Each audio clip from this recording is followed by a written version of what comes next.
트럼프 미국 대통령이 여러 골치 아픈 상황에 빠졌습니다. 상호 관세를 둘러싼 대법원 심리는 분위기가 이상하게 돌아가고 또 정부 셧다운은 최장 기간을 돌파하면서 국민들 불만이 쌓이고 있고 선거는 민주당에 다 졌습니다. 말 그대로 스타일이 구겨지는 모습인데요. 이번 주 들어 고민이 깊어진 트럼프 대통령, 김성훈 기자와 짚어보겠습니다.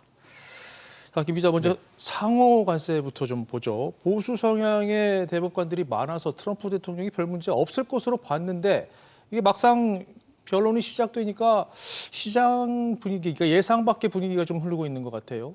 네, 그렇습니다. 미 연방대법원은 현지 시간 5일 상호관세 소송에 관한 첫 구두 변론을 진행했는데요. 주요 쟁점은 트럼프 대통령이 국제비상경제권한법 IEPA를 관세 부과의 법적 근거로 삼은 것이 정당한지였습니다. 이 법은 국가 안보에 중대한 위협이 발생한 경우 대통령에게 경제적 조치를 취할 수 있는 권한을 부여하고 있는데요. 변론에서 트럼프 행정부 측은 트럼프 대통령이 미국의 대규모 무역 적자가 중대한 위협이라고 보고 이 법에 근거해서 상호관세를 부과했다고 주장했습니다. 하지만 보수 성향의 대법관들조차 이 같은 비상사태를 이유로 무제한적인 관세를 부과한 데 대해 강한 의구심을 보였습니다. 존 로버츠 대법원장은 중대 문제의 원칙을 거론하면서 관세는 미국 국민에게 부과되는 세금이고 이는 역사적으로 의회의 핵심 권한이라고 지적했는데요. 세금 부과와 같은 중대한 조치를 행정부가 취하려면 반드시 의회를 거쳐야 하는데 그렇지 않았다는 겁니다. 다른 보수 성향의 판사들도 IEPA를 근거로 관세를 매긴 전례가 없는 점과 의회를 배제한 채 트럼프 대통령이 막강한 권한을 행사한 점 등을 들어서 대체로 회의적인 반응을 보였습니다. 네. 1심과 2심에 이어서 이렇게 최종 심리에서도 만약에 위법 판단이 나온다면 상호관세는 어떻게 되는 겁니까? 네, 우리나라를 비롯해서 미국과 무역 협상을 타결한 국가들은 재협상을 요구할 것으로 보입니다.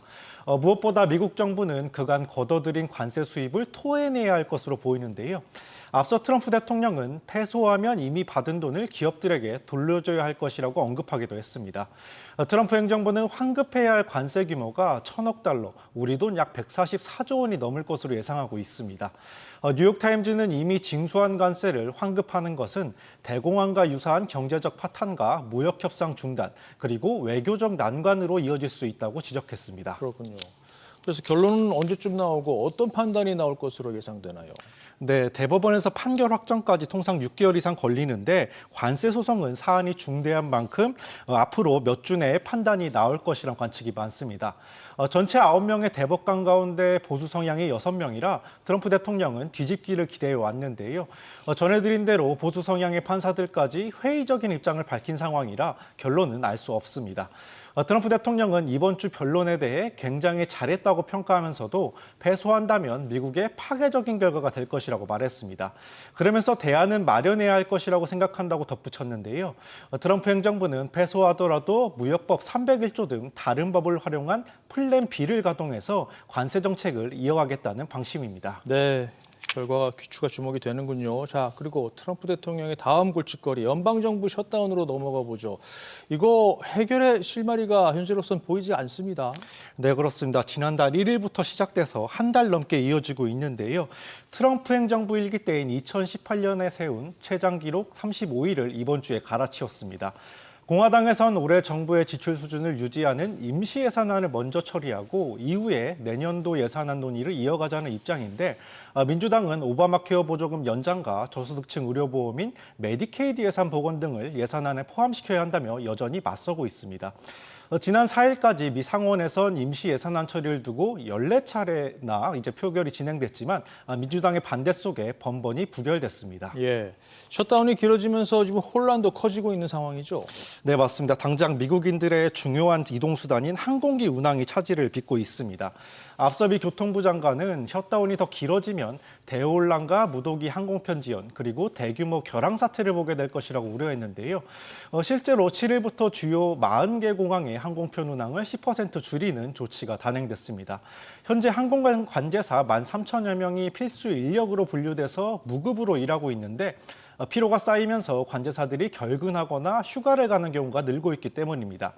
이 때문에 오늘 27일부터 시작되는 추수감사절 대목을 앞두고 항공은 물론이고 물류와 여행업계까지 타격을 받을 것이란 우려도 커지고 있습니다.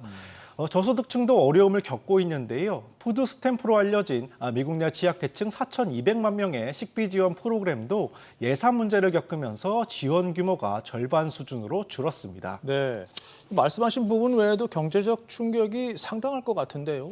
네, 미 의회 예산국은 셧다운이 종료되더라도 미국 경제가 최대 140억 달러, 우리 돈 20조 원 규모의 회복 불가능한 피해를 입을 것이라고 내다봤습니다. 정부 지출이 줄고 그에 따라 소비가 둔화하고 또 총수요가 감소하면서 민간 부문의 생산까지 위축돼서 미국 경제에 악영향을 줄 것이란 분석인데요. 올해 경제 성장에도 하방 요인으로 작용해서 경제 성장률이 최대 2%포인트 낮아지는 충격을 줄 것으로 예상했습니다. 연방정부의 재정 지출에 제동이 걸리면서 재무부의 현금 잔고는 쌓이고 있는데요. 지난달 30일 기준 미 재무부의 현금 잔고는 약 1조 6억 달러로 팬데믹 시기였던 2021년 4월 이후에 처음 1조 달러를 웃돌았습니다. 셧다운이 해제되면 그동안 밀린 재정 지출이 한꺼번에 쏟아질 수 있는데요. 이렇게 되면 시중의 유동성이 일시에 대거 풀리면서 채권 등 금융시장 전반에도 충격을 줄 수 있다는 관측이 나오고 있습니다. 네. 이번 주엔 또 선거 결과가 트럼프 대통령의 심기를 건드렸어요. 네, 그렇습니다. 뉴욕시장 선거에서 조란 만단이 민주당 후보가 당선되는 이별이 연출됐습니다. 뉴저지와 버지니아주지사 선거에서도 모두 민주당 후보가 승리했는데요.